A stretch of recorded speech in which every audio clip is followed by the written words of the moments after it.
تعالیٰ نے ترغیب دی ہے مال خرچ کرنے کی۔ مثل الذین ينفقون اموالهم فی سبیل اللہ کمثل حبۃ انبتت سبع سنابل فی کل سنبلۃ مئۃ حبۃ واللہ یضاعف لمن یشاء واللہ واسع علیم۔ یہاں ہے سنابل، اور یوسف علیہ السلام کے قصے میں ہے انی ارا سبع سنبلات خضر و اخری یابسات۔ تو وہاں چونکہ صرف ہیں ہی 7 جمع قلت، یہ سنبلات جمع قلت ہے، اور ادھر کوئی حد کوئی نہیں، تو سنابل جمع منتہی الجموع ہے، جمع کثرت ہے، آخر تک کوئی حد ہی نہیں۔ تو میرا اللہ قرآن میں 82 دفعہ خرچ کرنے کی ترغیب آئی ہے، 82 دفعہ۔ اللہ تعالیٰ کو بخیل سے نفرت ہے، چاہے راتوں کا تہجد گزار ہو دن کا روزے دار، اور سخی سے محبت ہے، چاہے ساری رات وہ غفلت میں گزار دے، اللہ تعالیٰ کو سخی سے محبت۔ بخیل سے اللہ دوستی لگاتا نہیں، اور سخی سے اللہ دوستی توڑتا نہیں۔ اور سخاوت کا تعلق پیسے سے نہیں، دل سے ہے، دل کی کیفیت ہوتی ہے۔ سخاوت پیسے سے نہیں ہوتی، سخاوت دل سے ہوتی ہے۔ وہ غریب کے اندر بھی سخاوت ہو سکتی، مالدار کے اندر، اور غریب بھی بخیل ہو سکتا ہے، مالدار بھی بخیل ہو سکتا۔ اور اللہ کو سخی پسند اور بخیل سے نفرت۔ شیطان ایک دفعہ کسی کو ملا تو اس نے بنی اسرائیل کے کسی عابد کو ملا، اس سے انہوں نے پوچھا تجھے کون لوگ پسند ہے؟ کہا ایک جو شراب پیتا ہو مجھے بڑا اچھا لگتا ہے، ایک بہت زیادہ غصے والا ہو مجھے بڑا اچھا لگتا ہے، اور ایک بخیل ہو کنجوس تو مجھے بڑا اچھا لگتا ہے۔ اور کہنے کا اگلی بتاؤں، اگر کوئی بدبخت تینوں ایک ہی جگہ جمع ہو جائیں، بخیل بھی ہو، غصے والا بھی ہو، نشے والا بھی ہو، پھر وہ پیر ہوتا ہے، میں مرید ہوتا ہوں۔ جی پیر صاحب، ایسے دنیا بڑی پڑی ہے۔ تو میرا اللہ ترغیب دیتا ہے مال لگاؤ۔ آپ نے فرمایا اللہ الاجود الاجود وانا اجود ولد آدم، سب سے بڑے سخی تو اللہ ہیں، اور اللہ کے بعد سب سے بڑا سخی اللہ نے مجھے بنایا ہے۔ اہل البیت کی سخاوت کو کوئی نہیں پہنچ سکتا۔ ایک دفعہ مدینہ میں 2 نوجوانوں میں بحث چڑھی، بنو امیہ سخی ہیں یا اہل بیت سخی ہیں؟ تو جو بنو امیہ کا طرفدار تھا اس نے کہا بنو امیہ زیادہ سخی، جو اہل بیت کا طرفدار تھا اس نے کہا اہل بیت زیادہ سخی۔ کہا چلو امتحان لیتے ہیں۔ تو جو بنو امیہ کا تھا وہ گیا بنو امیہ کے مالداروں کے پاس کہ میں مصیبت میں پھنس گیا ہوں تو مجھے کچھ مدد چاہیے۔ تو ایک نے 10,000 دیے، پھر دوسرے کے پاس گئے اس نے 10,000 دیے، تیسرے کے پاس، چوتھا 5 6 7 8 9 10 آدمیوں سے 1 لاکھ لے کر آئے۔ یہ گیا عبداللہ بن جعفر کے پاس، ضرورت مندوں کو چاہیے، انہوں نے 1 لاکھ دے دیا۔ پھر گیا حضرت حسن کے پاس، کہا جی میں محتاج ضرورت مند ہوں، نے 1 لاکھ دیا۔ پھر گیا امام حسین کے پاس، انہوں نے 1 لاکھ دے دیا۔ جب وہ کٹھے ہوئے انہوں نے کہا کتنا لے آندہ ہے؟ کہ 1 لاکھ کا، میں 3 لاکھ لے آندہ ہے۔ انہوں نے کہا بھائی واقعی اہل بیت کی سخاوت کو کوئی نہیں پہنچ سکتا، چلو واپس کرتے ہیں۔ تو بنو امیہ کا جو حامی تھا وہ گیا، حضور ہم تو خالی ویسے ہی کر رہے تھے، ضرور نہیں تھی، یہ برائے مہربان۔ ان کا ٹھیک رکھ دو، دوسرا ٹھیک ہے رکھ دو، تیسرا چوتھا 5واں 6واں 7واں 8واں 9واں 10، ٹھیک ہے بھائی رکھ دو، واپس کر دو، واپس ہو گیا۔ اب یہ گیا عبداللہ بن جعفر کے پاس، حضرت وہ ہم تو ایسے ہی امتحان لے رہے تھے، ہمیں تو ضرورت کوئی نہیں، آپ واپس لے لیں۔ امام حسن صاحب، امام حسین صاحب، انہوں نے فرمایا جب اہل بیت کے گھر سے کوئی چیز نکل جاتی ہے واپس نہیں آیا تھا۔ امام علی نقی رحمہ اللہ تعالی یہ رہتے تھے سامرہ میں، سامرہ بغداد کے پاس ایک جگہ۔ تو ان کے پاس ایک شخص ہے کہ حضور میرے اوپر 30,000 دینار قرضہ ہے۔ کون ہو، کہاں سے آئے ہو، قرضہ ہے نہیں ہے؟ اچھا پہلے سنو، 30,000 دینار بنتا کتنا ہے؟ 60 کروڑ روپیہ، یہ کہو زبان سے۔ تو انہوں نے اپنے خادم سے پوچھا پڑھیں کہ یہ پڑھیں کا اٹھا کے دے، نہیں پوچھا، 60 کروڑ۔ یقین مانو اگر آپ اہل البیت کے قصے سخاوت کے پڑھو، آپ یقین نہیں آتا کہ 60 کروڑ روپیہ ایک سائل کو دے دیا۔ ایک دفعہ سامرا سے باہر کسی گاؤں میں گئے ہوئے تھے ملاقات کے لیے، تو ایک آدمی ان کو ڈھونڈتے ڈھونڈتے کوفے سے چلا گاؤں پہنچ گیا، کہا حضرت 10,000 درہم کا مقروض ہوں اور کوفے سے چلا ہوں، یہاں تک پہنچا ہوں، کہیں سے کام نہیں بنا، آپ کے سوا میرا کوئی کام نہیں بنا سکتا۔ اچھا، ان دنوں ان کے پاس کچھ بھی نہیں تھا۔ فرمانے لگے بھائی میرے پاس تو کچھ ہے نہیں۔ کہا نہیں، یہ میں نے تو آپ سے ہی لینا ہے، جہاں سے بھی کر کے دو مجھے کر کے دو۔ تو کہنے لگے اچھا ٹھیک، نوکر سے کاغذ قلم لاؤ۔ کاغذ قلم لائے، اس پہ تحریر لکھی کہ میں نے اس صاحب کے 10,000 درہم دینے ہیں اور اپنے سائن کے علی نقی۔ کہا یہ لے جا، میں 3 دن بعد واپس جاؤں گا شہر، تو جب مجلس گرم ہونا تو آ جانا، اور یہ پرچہ دکھا کہ میری خوب بےزتی کرنا کہ تو پیسے لکھے ہوئے اور تو مکر گیا اور دیتا نہیں اور ٹال مٹول کرتا ہے، ٹکا کہ میری بے۔ انہوں نے یہ کام میں نہیں کرتا۔ کہا پھر پیسے نہیں ملیں گے، کرنا پڑے گا۔ ان کا چلو ٹھیک ہے، آپ کہتے ہیں تو میں کر دوں گا۔ تو 3 دن بعد یہ تشریف لے گئے سامرا۔ تو شام کے وقت لوگ جو شہر کے معزز تھے وہ، اور اس وقت زمانہ تھا متوکل کا، تو متوکل کے درباریوں میں سے 2 وہاں آئے، تشریف لائے ہوئے تھے، بیٹھے ہوئے تھے۔ تو یہ بدو پہنچ گیا، اور اس نے وہ تو آپ نے امام صاحب نے خود ہی کہہ دیا تھا تم نے اوپر چڑھائی کرنی، انہیں آتے ہی چڑھائی کر دی۔ اور وہ کہ بھائی ٹھیک ہے یار، میں تیرے دینے ہیں پر ابھی میرے پاس ہے نہیں، میں دے دوں گا۔ نہیں نہیں نہیں، اب پہلے اتنی دیر کر دی ہے، ایسے جھوٹے وعدے کرتے ہیں آپ کیسے کرتے ہیں آپ؟ وہ آگے منتیں کر رہے ہیں اور سارے مجمع کا رنگ فک ہو رہا ہے۔ تو کہا اچھا بھائی مجھے 3 دن کی مہلت دے دے، میں تیرا سارا قرضہ چکا دوں۔ کہا ٹھیک ہے، 3 دن کے بعد چوتھا نہیں ہونا چاہیے۔ کہا نہیں بالکل نہیں ہوگا۔ وہ جو متوکل کے درباری تھے نا، انہوں نے جا کے متوکل کو بتایا کہ امام صاحب کے ساتھ ہوا یہ قصہ۔ اچھا، انہوں نے فوراً خزانچی کو کہا کہ 30,000 درہم ابھی حضرت کے گھر پہنچا تھا۔ وہ 30,000 درہم پہنچے اور اس کو بلوا لیا، ابھی لے جا۔ کہا جی میری تو 10,000 ضرورت ہے۔ نہیں، ہمارے گھر سے جو چیز آتی ہے وہ آگے جانے کے لیے آتی ہے، لے جا۔ کہا حضرت میری ضرورت صرف 10,000 ہے، مجھے اوپر والے نہیں چاہیے۔ کہا تجھے چاہیے، پیسہ بھی ایسی چیز ہے کہ نہیں چاہیے، چل سارا لے جا۔ یہ سخاوت،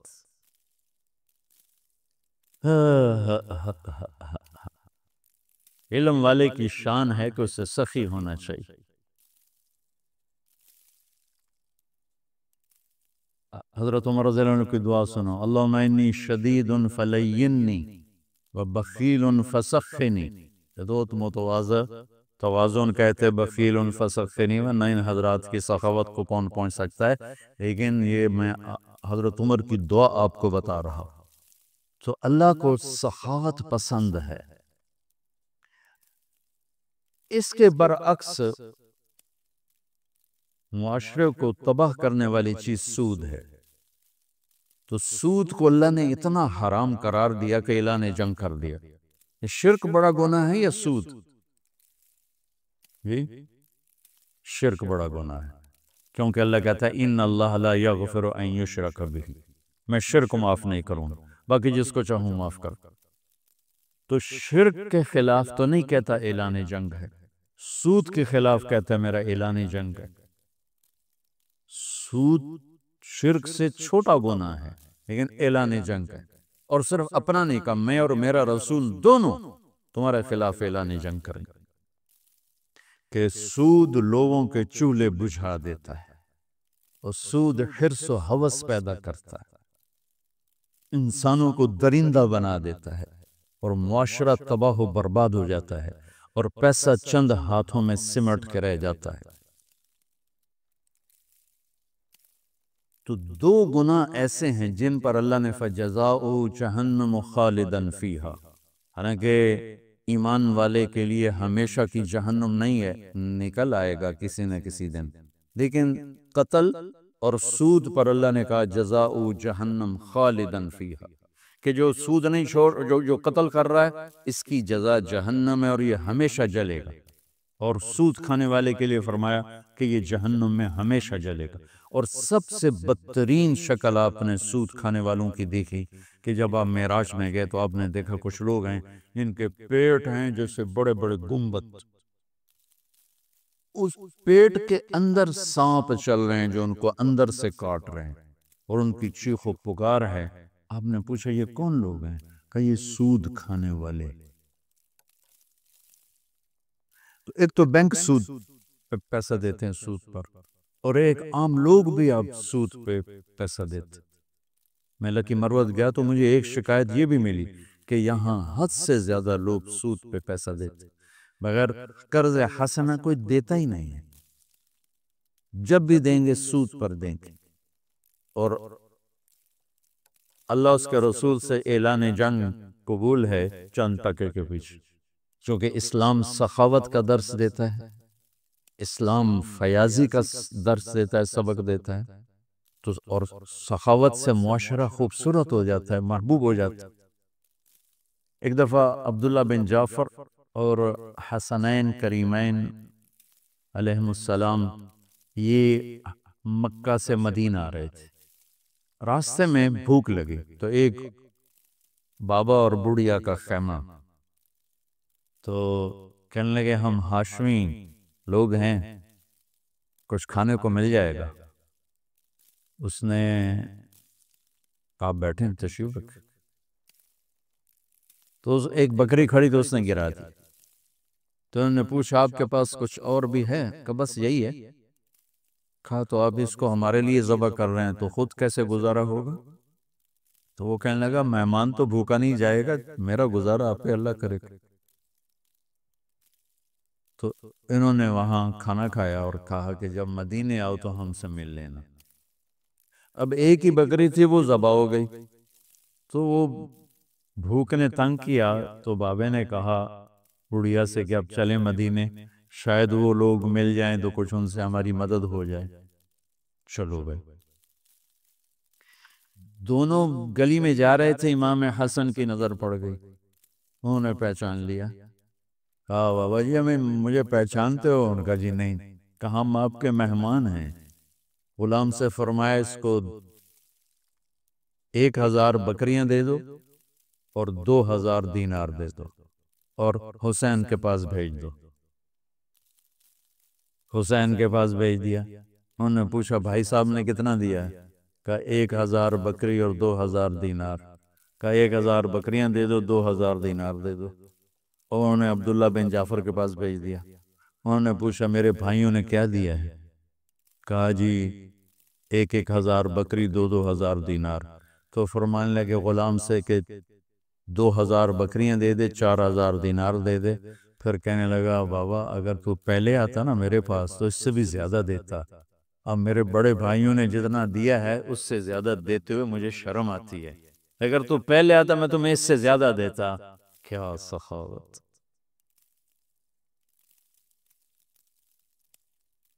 تو سود اس لیے اللہ نے حرام کیا کہ زندگی کی رونق کو چھین لیتا ہے اور انسان کو یہ درندہ بنا دیتا ہے، وحشی بنا دیتا ہے۔ شکر ہے مطلب اب ایک سود پہ لینا، پیسہ لینا، اس سے کاروبار کرنا، تو اگر کاروبار صحیح ہے تو سود دینے کا گناہ موجود ہے۔ بہرحال یہ مفتی صحیح بتائیں گے، میں مسئلہ تو نہیں بتاتا۔ اگر میں کپڑا کے کاروبار کر رہا ہوں، یہ کاروبار کی میری کمائی حلال ہوگی، سود دینا میرا حرام ہوگا، لیکن جو سود لے رہا ہے اس کا تو سارے کا سارا غلاظت اور گندگی ہے، تو نجاست ہے، اور جو اعلان جنگ ہے وہ بھی سود لینے والے کے خلاف اعلان جنگ ہے۔ تیار ہو جاتے تو لوگوں کے مجبوریوں سے فائدہ اٹھاتے ہو، ہمارا تمہارے خلاف اعلان جنگ ہے۔ اور اللہ تعالیٰ کو سخی پسند ہے، سخاوت پسند۔ تین آدمی اکٹھے ہوئے، چلو یار امتحان لیں، عبداللہ بن جعفر کا، عروبۃ الاوسی کا اور قیس بن سعد کا۔ تو وہ گیا عبداللہ بن جعفر کے پاس، کہا جی میں مسافر ہوں، کوئی میری مدد کر لیں۔ تو گھوڑے پہ سوار ہو رہے تھے تو پیچھے ہٹ گئے، کہنے لگے یہ گھوڑا بھی لے جائے، اس میں 4000 دینار ہیں، 20 چوکا 80، 8 کروڑ روپیہ بنتا ہے 4000 دینار، 8 کروڑ روپیہ کا یہ بھی لے جا، اور اس میں سب سے اعلیٰ چیز ہے وہ تلوار علی ہے، وہ تمہیں پوری دنیا سے زیادہ قیمتی چیز دے رہا ہوں، جا یہ لے جا۔ دوسرا گیا قیس بن سعد کے پاس، وہ سوئے ہوئے تھے، تو ان کی خادمہ سے کہنے لگا، باندی سے، مسافروں کچھ دے دو، اپنے آقا کو اٹھاؤ۔ وہ کہنے لگے میرے آقا تو تھک کے سوئے ہیں، نوکرانی ہو کر دیکھو، کہ یہ اونٹ لے جا، یہ ایک غلام لے جا، 700 دینار لے جا، نوکرانی ہو کے۔ جب وہ اٹھی، جب قیس بن سعد اٹھے تو نوکرانی نے کہا جی وہ ایک مانگنے والا آیا تھا، میں نے اتنا دے دیا۔ کہنے لگے اللہ کے بندی مجھے اٹھا دیتی، میں اتنا دیتا کہ موت تک اسے مانگنے کی ضرورت نہ پڑ۔ عروبۃ الاوسی ذرا ماٹھے تھے، سخاوت پیسے سے نہیں ہوتی، یہ دونوں بڑے مالدار تھے۔ عروبۃ الاوسی درویش آدمی تھے، نابینا بھی تھے، تو 2 غلاموں کے کندھے پر ہاتھ رکھ کے جا رہے تھے، تو کہا جی مسافر پردیسی کچھ مل جائے گا؟ کہا واہ واہ واہ واہ، میرا رب میرے لیے کبھی کچھ نہیں چھوڑتا، یہ 2 غلام بچے تھے، جا لے جاؤ۔ انہوں نے کہا آپ کہا میرا اللہ وارث ہے، تو لے جا۔ کہا نہیں میں اتنا بے غیرت نہیں ہوں۔ کہا پھر بات یہ ہے کہ عروبہ کے منہ سے جب کوئی چیز نکل جاتی ہے نا کہ لے جا، پھر وہ واپس نہیں آتی، یا میں انہیں آزاد کروں گا یا تو لے جا۔ اس لے لیے، اور وہ دیواروں کو ٹٹولتے ٹٹولتے گھر واپس پہنچے۔ تو تینوں جب کٹھے ہوئے تو تینوں کا مشترکہ فیصلہ تھا کہ بڑے سخی عروبہ ہیں کہ سارا ہی مال دے دیا، 2 غلام تھے، سارا دے دیا۔ کہ سخاوت کا تعلق جائیدادوں سے نہیں ہے، یہ دل سے ہے، دل سے ہے۔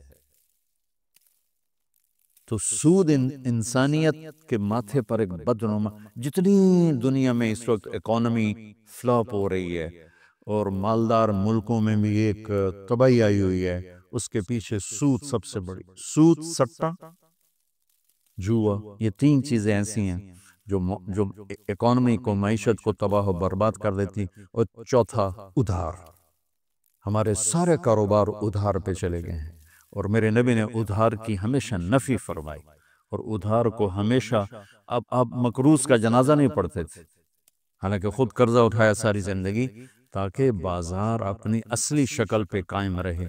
جب سورا بازار ہی ادھار پہ چل رہا ہے تو کبھی بھی چیزوں کی قیمتیں کنٹرول میں نہیں آ سکتی۔ تو اللہ تعالیٰ خرچ کرنے کی ترغیب دیتا ہے کہ اللہ کے نام پہ لگاؤ۔ تو جس کو اللہ نے رزق دیا ہے، سخاوت اس رزق کا شکر ہے، سخاوت اس رزق کا شکر ہے۔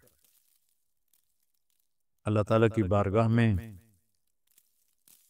یعنی اللہ نے جنت الفردوس کو اپنے ہاتھوں سے بنایا، جنت الفردوس کو اپنے ہاتھوں سے بنایا، اس کا حسن کائنات، باقی ساری جنت اس کے سامنے ماند ہے، اور جنت الفردوس والوں کو دن میں صبح و شام اللہ کا دیدار ہوگا، باقی جنتیوں کو جمعے، اور جنت الفردوس والوں کو صبح بھی شام۔ جب اللہ نے جنت الفردوس کو مکمل کیا تو کہا انتقی، بول، ان کا قد افلح المؤمنون، ایمان والے کامیاب۔ اللہ کا وعزتی وجلالی لا یجاورنی فیک بخیل، مجھے میری عزت اور جلال کی قسم بخیل آدمی تیرے اندر نہیں آ سکتا، نہ مرد نہ عورت۔ تو اللہ سے مانگو کہ اللہ ہمیں سخی بنائے، اور جہاں تک آواز جاری، سود سے بچو، سود سے بچو، یہ زندگی کی رونق لے جاتا ہے، یہ کاروبار، یہ جتنی ہماری ٹیکسٹائل تباہ ہے یا بڑی بڑی انڈسٹری تباہ ہے، یہ کہتے تو ہیں نا حکومت کا قصور ہے، ان کے اپنا قصور کہ 99.9% اپنا لالچ، اپنا حرص، اپنا ہوس اور ہیرا پھیری اور چکر بازی اور اس سے بینکوں سے ساز باز، اس نے آ کر ہماری تجارت کو آ کر ڈبو دیا ہے۔ سچائی ہو، دیانتداری ہو، صداقت ہو اور وعدہ وفائی ہو اور کھوٹ سے پاک کام ہو، اس سے زوال اللہ اپنے امتحان کے طور پر لے لے تو لے لے، ورنہ اللہ کا قانون ہے کہ سچائی کو زوال نہیں ہے، دیانتداری کو زوال نہیں ہے۔ اس کو کافر کرے گا یا مومن کرے گا، دونوں کے لیے بلندی اور اونچائی۔ تو آج 2-3 چیزیں ہو گئیں، باقی انشاءاللہ اللہ ہی کا نور ہے کل کائنات میں، اللہ الذی لا الہ الا ہو، اللہ ہی ایک اکیلے ہے جس کے سوا معبود نہیں، اللہ لا الہ الا ہو الحی القیوم، اللہ ہی ایک ہستی ہے معبود، اس کے سوا کوئی معبود نہیں۔ یہ ہاتھ صرف اللہ کے سامنے پھیلاؤ، یہ ہاتھ صرف اللہ کے سامنے پھیلاؤ، یہ ہاتھ صرف اللہ کے سامنے پھیلاؤ، یہ جولی صرف اللہ کے سامنے پھیلاؤ، یہ جولی صرف اللہ کے سامنے پھیلاؤ، یہ جولی صرف اللہ کے سامنے پھیلاؤ، جسے لینے کے لیے کسی سے نہیں لینا پڑتا، جسے دیتے ہوئے تکلیف نہیں ہوتی، جو سخی ہے، شہنشاہ ہے، اور جسے دینے کے بعد اس کے خزانوں میں کمی نہیں ہوتی۔ لو ان اولکم و آخرکم و انسکم و جنکم و حیکم و میتکم و ربکم و یابسکم و صغیرکم و کبیرکم و ذکرکم و انفاکم، کتنی قسمیں گنا دی میرے نبی نے کہ تم اول، تم آخر، تم انسان، تم جنات، تم خشک، تم تر، تم زندہ، تم مردہ، تم بوڑھے، تم جوان، تم عورت، تم مرد، تم 60 قاموا فی سعید واحد، سب کھڑے ہو جاؤ، آدم کی ساری نسل اور جنات کی ساری نسل، جنات ہم سے کروڑوں گنا زیادہ ہیں، میرا اللہ کہتا سارے اکٹھے ہو جاؤ، سبحان اللہ، سننا ذرا، میرا اللہ کہتا سارے اکٹھے ہو جاؤ، فَسَأَلُونِي، اب مجھ سے مانگو، ایک ایک کر کے، فرطل 60 کروڑ سال بعد بھی باری نہیں آئی، بھائی ایک ایک کر کے آؤ، میں سارے دے نہیں سن سکتا، ایک ایک آؤ بھائی، ایک ایک آؤ بھائی، اچھا بھائی چلو دو آ جاؤ، اللہ کہتا فَسَأَلُونِي، سارے اکٹھے مانگو، اکٹھے، جنات بھی، انسان بھی، عرب عربی میں، پشتو پٹھان پشتو میں، پنجابی پنجابی میں، سندھی سندھی میں، بروہی بروہی میں، بلوچی بلوچی میں، اردو والا اردو میں، فارسی والا فارسی میں، انگریز انگریزی میں، فرینچ فرینچ میں، افریقہ والے ہاؤسا میں، ہالینڈ والے ڈچ میں، اٹلی والے اٹالین میں، دنیا میں 6010 زبانیں اس لمحہ موجود میں بولی جا رہی ہیں، اس وقت بولی جا رہی ہیں، اور اس سے پہلے کتنی ہزاروں مٹ گئیں اور آگے کتنی ہزاروں پیدا ہوگی، سارے اکٹھے ہو جاؤ۔ پاکستان میں 60 زبانیں بولی جاتی ہیں، تو میرا اللہ کہتا ہے سارے اپنی زبانوں میں مانگو، کوئی زور سے مانگے کوئی پرواہ نہیں، کوئی آہستہ مانگے کوئی پرواہ نہیں، کوئی دل کی دھڑکنوں میں مانگے، بولے بھی نہیں، مانگ رہا ہے، اور ادھر شور مچا ہوا ہے، سب جنات شور مچا رہے ہیں، اور پنجابی شور مچا رہے ہیں، پٹھان شور مچا رہے ہیں، سندھی شور مچا رہے ہیں، بلوچ شور مچا رہے ہیں، عرب شور مچا رہے ہیں، کالے شور مچا رہے ہیں، گورے امریکہ والے بول رہے ہیں، آسٹریلیا والے بول رہے ہیں، یورو والے بول رہے ہیں، ایشیا والے بول رہے ہیں، جنوبی امریکہ بولا، شمالی امریکہ بولا، شمالی افریقہ بولا، جنوبی افریقہ بولا، ناروے والے بولے، سوڈن والے بولے، ہالینڈ والے بولے، پیرس والے بولے، سب شور مچا ہے، اور گونگے اشاروں سے بول رہے ہیں، اشاروں سے بول رہے ہیں، اشاروں سے بول رہے ہیں، ٹھیک ہے، اور اپنے دل کی دھڑکنوں میں بیمار بوڑھا دل کی دھڑکنوں میں بول رہا ہے، تو میرے رب کی پہلی قدرت اللہ کہتا ہے تم سب کا اکٹھا سنوں گا، غلطی نہیں کھاؤں گا۔ اللہ اکبر، اللہ اکبر، اللہ اکبر، ماں کے 2 بچے کٹھے بولے، دونوں کی پٹائی کرتے، لو دنجے ایک ایک تو بولو، مصیبت یہ ہے ایک ایک بولو، اور میرا رب کہتا ہے کٹھے بولو، سارے بولو، شور مچاؤ، آہستہ بولو، دل میں بولو، دھڑکنوں میں بولو، گونگے اشاروں میں بولو، بیٹھ کر خالی سوچوں میں بولو، تو تیرا رب اتنا بڑا سننے والا ہے، انہو هو السمیع البصیر، ایسا سننے والا، ایسا دیکھنے والا، ایسا جاننے والا، ایسی قدرت والا، ایسی ہیبت والا، ایسی جلال والا، ایسی جبروت والا، ایسی شان شاہی والا، ایسی طاقت والا. ان القوة للہ جميعا ان الامر كله للہ ان الحکم الا للہ للہ الامر من قبل ومن بعد قل اللہم مالک الملک تؤتی الملک من تشاء وتنزع الملک ممن تشاء وتعز من تشاء وتذل من تشاء بيدك الخير انك على كل شيء قدير تولج الليل في النهار وتولج النهار في الليل وتخرج الحي من الميت وتخرج الميت من الحي وترزق من تشاء بغير حساب انني انا الله لا اله الا انا فاعبدني علمي انا الله العزيز الحكيم الله الذي يبدأ الخلق ثم يعيده الله نور السماوات والارض الله لا اله الا هو الحي القيوم لا تأخذه سنة ولا نوم له ما في السماوات وما في الارض من ذا الذي يشفع عنده الا باذنه يعلم ما بين ايديهم وما خلفهم ولا يحيطون بشيء من علمه الا بما شاء وسع كرسيه السماوات والارض ولا يؤوده حفظهما وهو العلي العظيم. اتنا بڑا شہن شال اعظم اکبر اجل اعز اشرف اعلی افضل انور ابہا احسن اجمل اکمل. کتنے الفاظ لاؤں؟ الفاظ تو 29 حرف ہیں. الفاظ کتنے بناؤں میرا رب؟ الفاظ کی گرفت سے آزاد ہے. لو کان البحر مدادا، سمندر سیری بنا دو. والبحر یمدہ من بعدی سبعۃ ابحر، 7 سمندر سیاہی بنا دو. 7 سمندر سیاہی بنا دو. پھر کیا کرو؟ لو انما فی الارض من شجرۃ اقلام. میں تمہیں نہیں کہوں گا، اللہ کہتا ہے تانوں نہیں آ رہا، تانوں تکلیف نہیں دینا. میں آپ ساری دنیا دے جنگل کاٹ کے تے قلم بنا کے تم دے لے ہوں. ساری دنیا، دنیا کا سب سے بڑا جنگل برازیل میں ہے. افریقہ جنگلوں سے بھرا پڑا ہے. 3 سال پہلے وہاں چلا لگا، غریب ملکوں میں جنگلی جنگل جنگلی جنگل جنگلی جنگل. میرا رب کہتا ہے تانوں نہیں آکھاں گا، آپ قلم بنا کے توڑے ہاتھ سے دے دیں، تم کاپیاں بھی دے دیں، توڑے قلم تے فیضان علم بھی کر دیں گا، توڑے دماغ تے دل تے این علم دی بارش کر دیں گا. پھر تم سے کہوں گا یہ سمندر کی سیاہی ہے، یہ تیرا قلم ہے جو بجلی کی طرح حرکت کرتا ہے اور ایک لفظ غلط نہیں لکھتا. ایک دفعہ تمہیں سوچنا نہیں پڑے گا، ایک دفعہ تمہیں کاٹنا نہیں پڑے گا. جب کبھی میں لکھا کرتا تھا تو ایک سطر لکھنے کے لیے آدھا گھنٹہ لگ جاتا تھا کہ یہ لکھوں یوں لکھوں یوں لکھوں یوں لکھوں یوں لکھوں.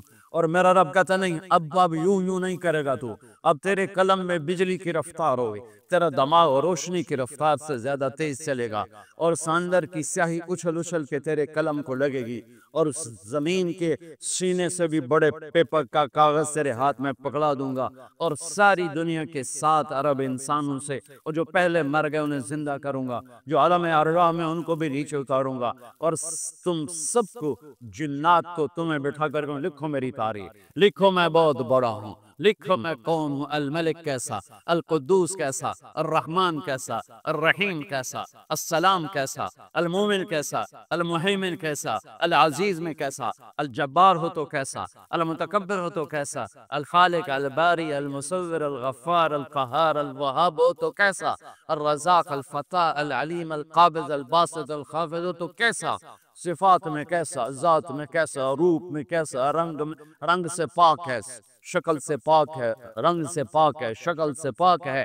خزانوں میں کیسا، قدرت میں کیسا، شہنشاہی میں کیسا، بادشاہی میں کیسا، جلال میں کیسا، جمال میں کیسا، معاف کرنے میں کیسا، پکڑ لینے میں کیسا، دینے میں کیسا، چھیننے میں کیسا، اٹھانے میں کیسا، گرانے میں. لکھو مجھے.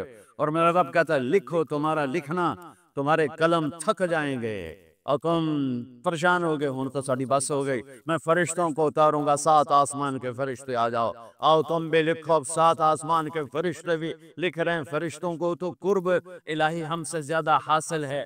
اور پھر میرا رب کہتا ہے وہ بھی تھک جائیں گے تو میں کہوں گا ملائے اعلیٰ آ جاؤ، بڑے فرشتے آ جاؤ، جبریل آ جا. میکائیل آ جا، اسرائیل آ جا، اسرافیل سور چھوڑ دے آ جا، عرش کے فرشتوں آ جاؤ، بیٹھے ان کے ساتھ، لکھو اپنے رب کو، رب کیسا ہے۔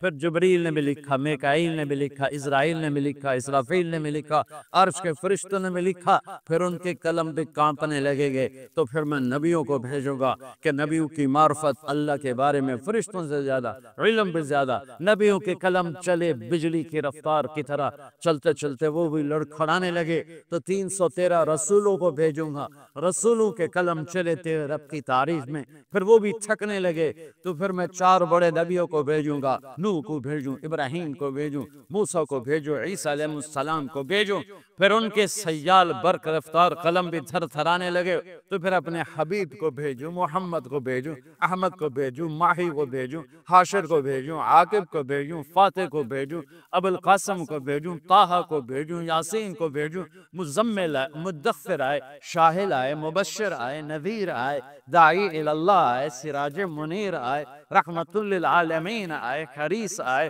رحیم آئے، رؤوف آئے، رحیم آئے، عزیز آئے، محبت کرنے والا، علم والا، قاب قوسین کے مقام والا، مقام محمود جس کے لیے منتظر ہو، شفاعت کا تاج جس کے سر پہ رکھا جائے، ختم نبوت کا تاج جس کے سر پہ سجایا گیا ہو، جس کے نسب کو آدم تک محفوظ کیا گیا ہو، محمد بن عبداللہ بن عبد المطلب بن ہاشم بن عبد مناف بن قصی بن کلاب بن مرہ بن کعب بن لؤی بن غالب بن فہر بن مالک بن نضر بن کنانہ بن خزیمہ بن مدرکہ بن الیاس بن مضر بن نزار بن معد بن عدنان بن اوب بن حمیسہ بن سلامان بن عوس بن بوز بن قموال بن عبی بن عوام بن ناشد بن حذا بن بلداس بن یدلاف بن طابخ بن جاحم بن ناحش بن ماخی بن عیفی بن ابقر بن عبی بن الدعاء بن حمدان بن سنبر بن یثربی بن یحسن بن یلحن بن ارعبا بن عیدی بن زیشان بن عیسر بن اخناب بن ایہام بن مقصر بن ناہد بن زارع بن سمی بن مذی بن عرق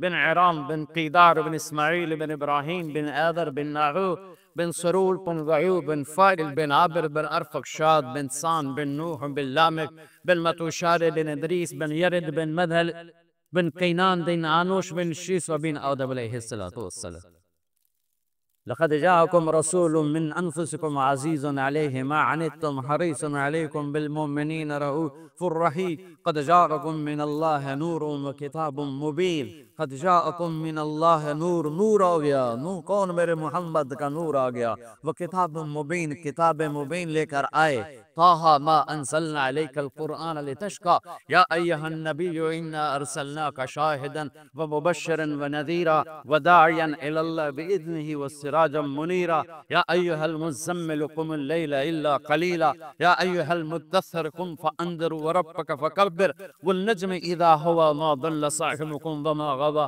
وما ينطق عن الهوى ان هو الا وحی یوحى علمه شدید القوى ذو مرة فاستوى وهو بالافق الاعلى ثم دنا فتدلى فكان قاب قوسين او ادنى فاوحى الى عبده ما اوحى والضحى والليل اذا سجى ما ودعك ربك وما قلى وللآخرة خير لك من الاولى ولسوف يؤتيك ربك فترضى الم نشرح لك صدرك ووضعنا عنك وزرك الذي انقض ظهرك ورفعنا لك ذكرك انا اعطيناك الكوثر فصل لربك وانحر ان شانئك هو الابتر۔ یہ محمد مصطفیٰ صلی اللہ علیہ وسلم۔ آجا میرے حبیب، سارے تھکے پڑے ہیں، موسیٰ بھی، عیسیٰ بھی، ابراہیم بھی، نوح بھی، آدم بھی، یعقوب بھی، یوسف بھی، اسماعیل بھی، یحییٰ بھی، زکریا بھی، سلیمان بھی، داؤد بھی، لوط بھی، ہود بھی، شعیب بھی، صالح بھی، سب تھکے پڑے۔ آیا میرے نبی کا قلم چلا، سب سے اوپر چلا، سب سے اعلیٰ چلا، سب سے بڑھیا چلا، لیکن میرے رب کا اعلان ہے لنفد البحر قبل ان تنفد کلمات ربی ولو جئنا بمثله مددا۔ سب کے قلم تھک کے گر جائیں گے اور سمندر کی سیاہیاں خشک ہو جائیں گی اور تیرے رب کی تعریف کا ذرہ بھی ادا نہ ہوگا، چاہے اتنے اور سمندر لے آؤ۔ ایڈا سارا تو سمندر ہے۔ ہاں، سمندر کیا چیز ہے؟ ایک فرشتہ نہیں، ایک پوری فرشتوں کی قوم، ایک جنس، ایک پوری جنس ہے، ان کا نام ہے صدلقن۔ ہر فرشتے کا نام صدلقن۔ وہ ایک فرشتہ اتنا بڑا ہے یہ انگوٹھا یوں کر دے اور اس کے نوخن پر 7 سمندر کا پانی ڈالو، ایک قطرہ نیچے نہیں گرے گا۔ جندہ انگوٹھا ایڈی بلائیں ہو آپ ایڈا بڑا ہوئے، بہت بڑا بڑا ہوئے۔ ذالکم اللہ ربکم الحق فماذا بعد الحق الا الضلال فانا تصرفون۔ یہ ہے تمہارا شہنشاہ رب، ارے اسے چھوڑ کے کدھر بھاگے جا رہے ہو، کدھر منہ اٹھا کے جا رہے ہو؟ انا توفکون، کتھے منہ چاہی جان دے ہو ہمارے پنجاب میں، کدھر منہ چاہی جاننا ہے، کتھے جا کے ٹکر مارو؟ اس رب کو چھوڑ کر اتنے بڑے خزانوں والا مالک پھر اپنی قدرت بتا رہا ہے، بولو پکارو، سب بولے، اکٹھا بولے، سب نے پکارا۔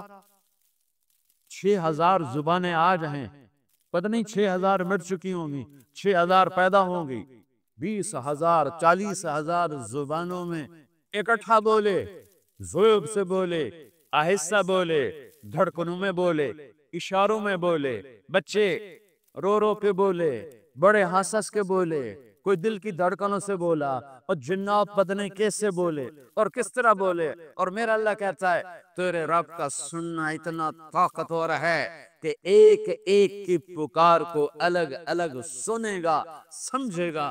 لا يشغلہ سمع عن سمع ولا یلہیہ قول عن قول ولا تغلطہ کثرت المسائل۔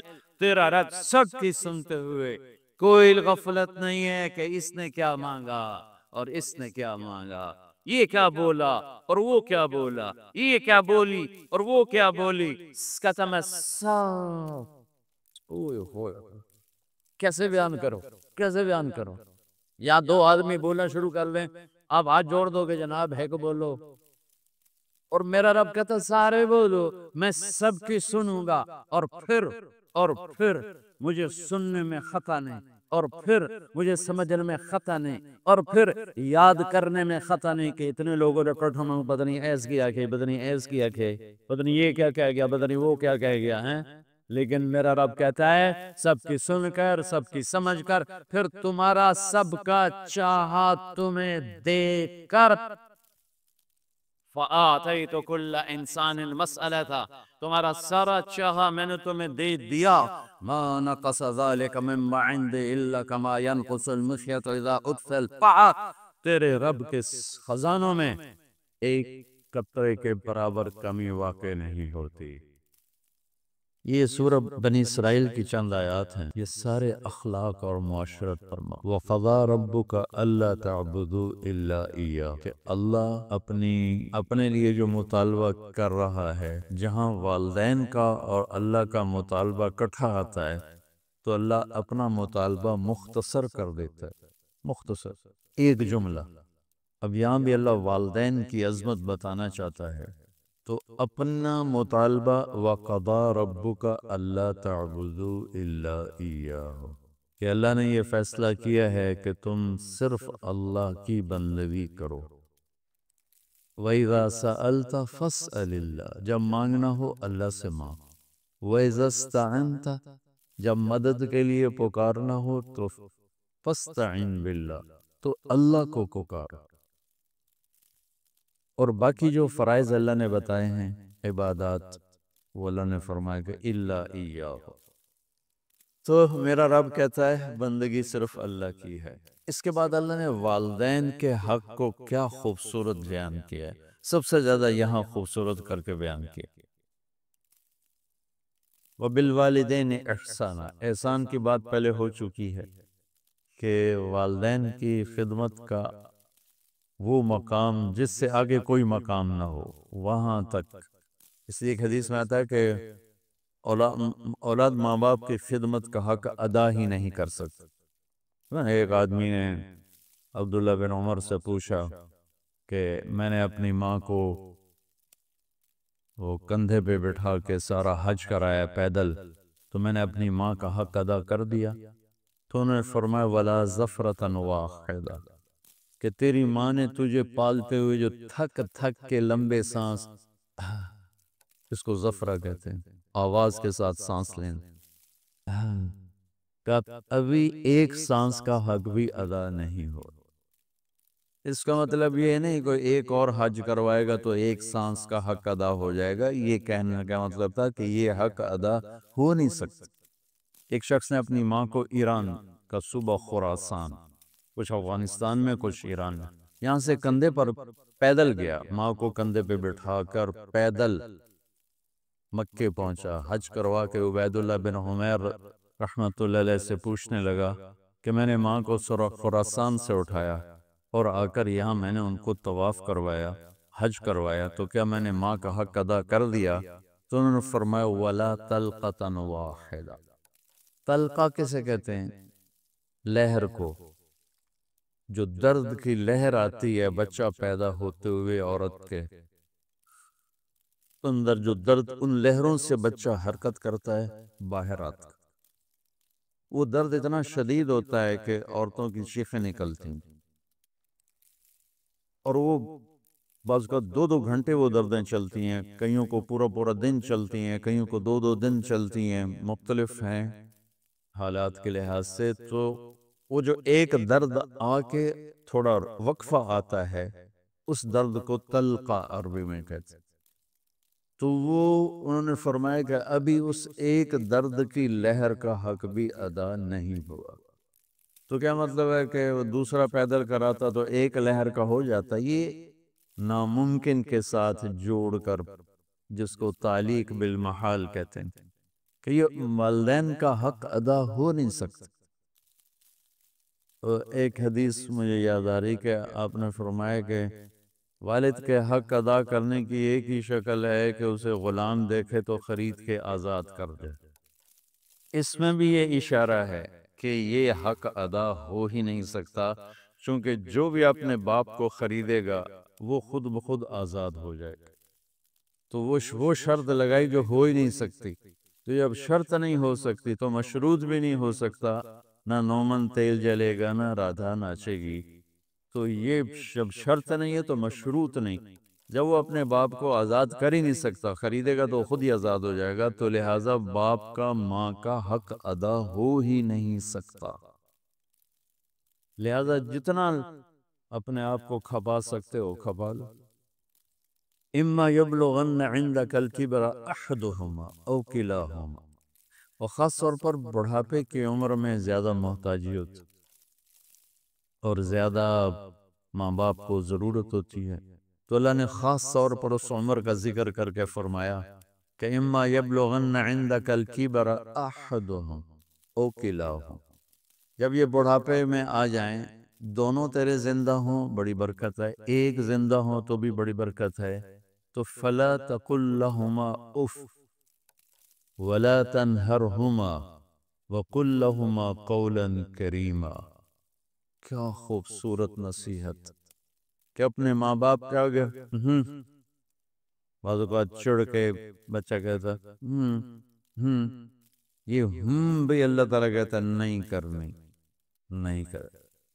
آج کل کے ماں باپ بھی اولاد کے ہاتھوں ذلیل ہو رہے ہیں، دکھی ہو رہے ہیں، خاص طور پر زیادہ پڑھے لکھا طبقہ اور زیادہ ان پڑھ طبقہ، دیہاتی۔ جو درمیان میں ان میں بھی ہے لیکن کم ہے، جو زیادہ دنیاوی تعلیم پڑھ گئے ان کو بھی نہیں پتا باپ کون ہوتا ہے، ماں کیا ہوتی ہے، اور جو بالکل جاہل ہیں ان کو بھی نہیں پتا ہوتا۔ تو ان دونوں جگہ میں تو بہت زیادہ ماں باپ دکھی ہیں، اور بیچ میں کچھ ہے، شکر ہے اللہ کا جو نعمت ہے اس کا، ابھی بھی بہت اولادیں ہیں جو ماں باپ کے فرما بردار ہیں۔ اکثریت اس وقت ایسی ہو چکی ہے کہ ادنا صدیقہ و اقصی اباہ، باپ کو دھکا دیں گے دوست کو قریب کریں گے۔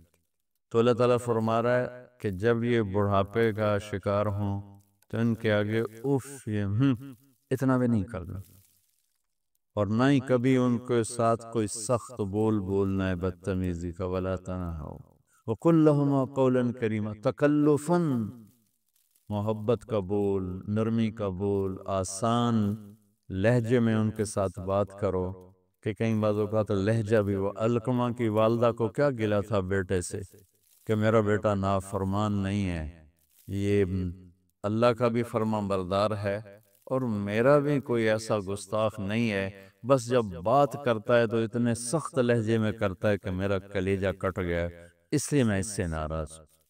لہجے کی کاٹ آدمی کو مار دیتی ہے۔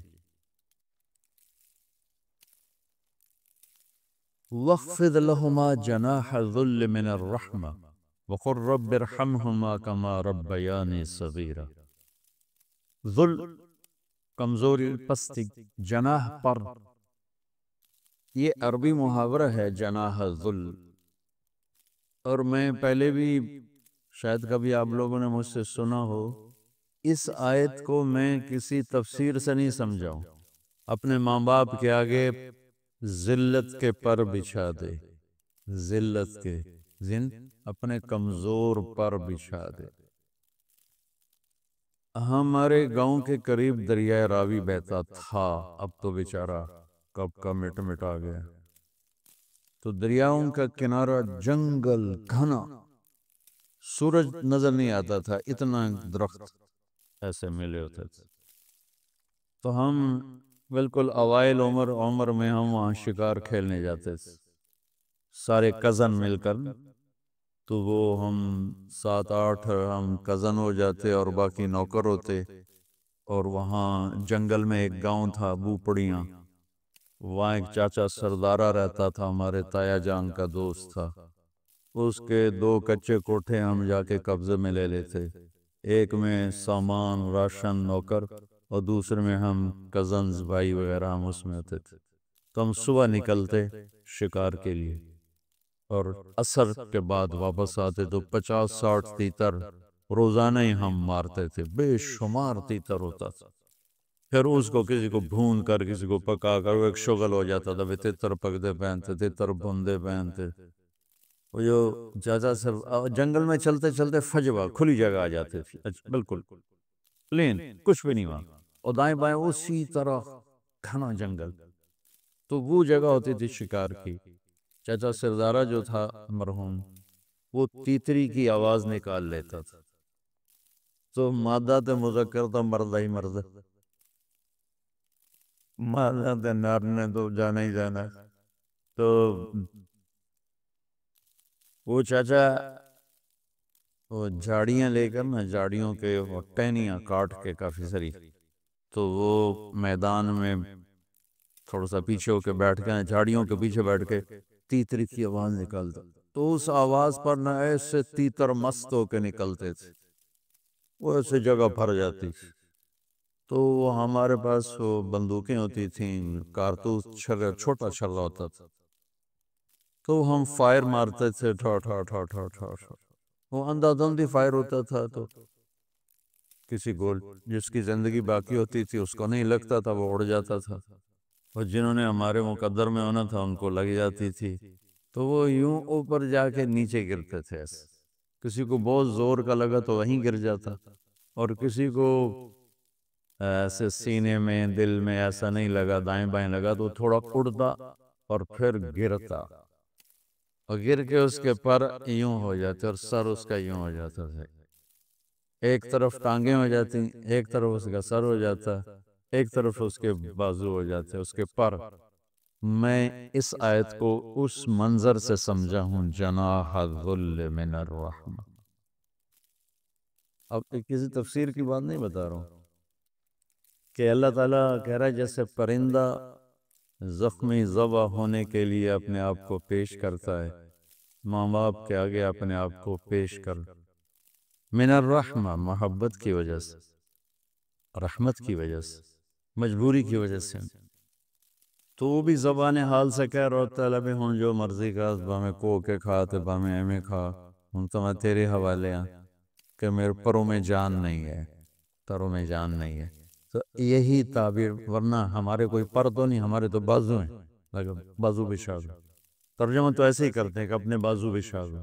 بازو بچھانا بھی محاورہ ہے، مطلب ہے کہ ان کے سامنے پوری طرح جھک جاؤ، اور پھر ان کو وَقُلْ رَبِّ ارْحَمْهُمَا كَمَا رَبَّيَانِي صَغِيرًا، یا اللہ انہوں نے جیسے مجھے پالا بچپن میں تو ان پر رحم فرما۔ ابو ہریرہ رضی اللہ عنہ روزانہ صبح جب گھر سے نکلتے تو اپنی ماں کو کہتے السلام علیک یا اما رحمک اللہ کما ربیتنی صغیرا، اور آگے وہ کہ ورحمک اللہ یا بنی کما بررتنی کبیرا، وہ آگے یہ کہتے ورحمک اللہ یا بنی کما بررتنی کبیرا، یہ ماں بیٹے کا تعلق۔ اللہ کے نبی نے اس خواہش کا اظہار فرمایا کہ اگر میری ماں زندہ ہوتی اور میں عشاء کی نماز کے مصلی پہ کھڑا سورہ فاتحہ پڑھ رہا ہوتا اور ادھر سے آواز آتی محمد، تو میں اپنی ماں کے لیے نماز توڑ دیتا۔ تو والدین کہا کہ اللہ تعالیٰ نے یہاں بڑا خوبصورت کر کے بیان کیا ہے، پھر وَآتِ ذَا الْقُرْبَى حَقَّهُ وَالْمِسْكِينَ وَابْنَ السَّبِيلِ وَلَا تُبَذِّرْ تَبْذِيرًا إِنَّ الْمُبَذِّرِينَ كَانُوا إِخْوَانَ الشَّيَاطِينِ وَكَانَ الشَّيْطَانُ لِرَبِّهِ كَفُورًا۔ سخاوت کا باب آ گیا پھر کہ مسکین کو، ضرورت مند کو، حاجت مند کو خرچ کرو۔ خرچ کرنا اللہ سے مانگو کہ اللہ تعالیٰ تمہیں خرچ کرنے کا حوصلہ دے، لوگوں کی خدمت۔ ایک شخص نے آ کر کہا یا رسول اللہ اريد ان اکون خیر الناس، میں چاہتا ہوں سب سے بہترین انسان بن جاؤں۔ تو آپ نے فرمایا کن نافعا للناس تکن خیر الناس، لوگوں کو نفع پہنچایا کر، لوگوں کی خدمت کیا کر، تو سب سے بہترین انسان بن جائے گا، سب سے اعلیٰ درجے کا انسان بن جائے، کہ ہر مسلمان کے ذمہ صدقہ ہے۔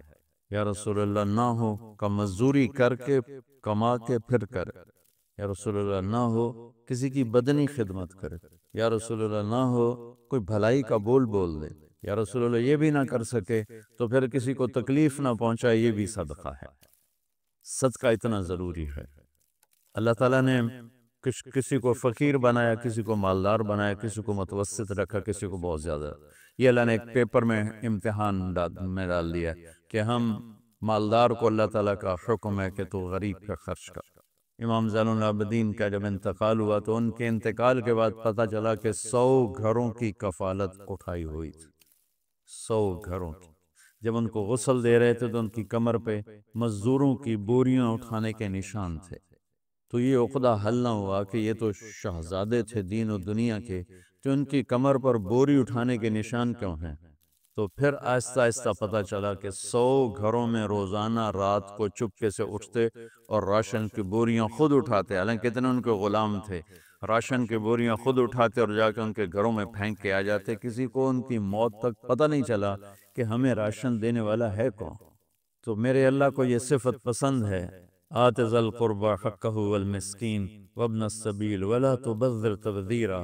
ہاں بے جا خرچ نہ کرو، فضول خرچ نہ کرو، کہ اللہ تعالیٰ کا یہ مال میرے پاس نعمت ہے اور یہ میرے پاس امانت ہے، مجھے اس کا حساب دینا ہے۔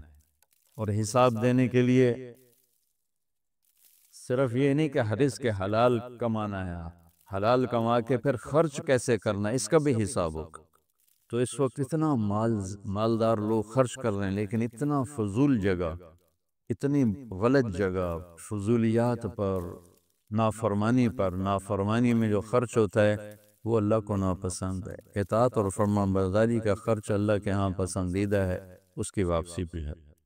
تو اللہ تعالیٰ فرماتے ہیں خرچ کرو، لیکن نافرمانی میں خرچ نہ کرو۔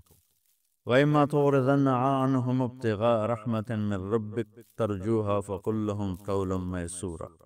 اب آپ کے پاس تو کبھی ہوتا ہی نہیں تھا، لوگ آپ سے آ کے مانگتے تھے، تو اللہ تعالیٰ کتنی رعایت کر رہا ہے مانگنے والوں کی، فقیروں کی۔